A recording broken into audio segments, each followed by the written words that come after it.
সারা দেশে ২৪ ঘণ্টায় হাম ও উপসর্গে ৫ শিশুর মৃত্যু হয়েছে।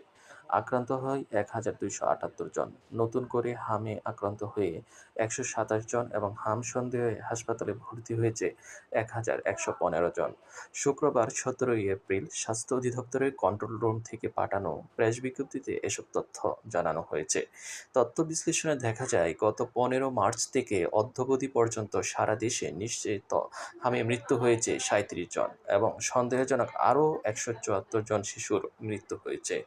বিজ্ঞপ্তিতে বলা হয়, গত ১৫ মার্চ থেকে ১৭ এপ্রিল পর্যন্ত নিশ্চিত হাম রোগীর সংখ্যা মোট ৩,১৯২ জন এবং সন্দেহজনক হামে আক্রান্তের সংখ্যা ২১,৪৬৭ জন।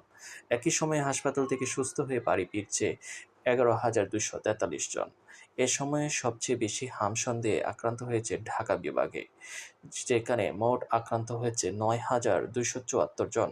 এর মধ্যে নিশ্চিতভাবে হামে আক্রান্ত হয়েছে ১,৯৬৫ জন।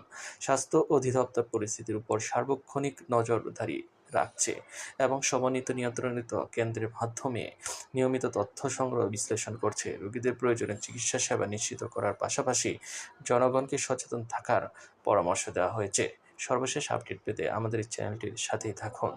ধন্যবাদ।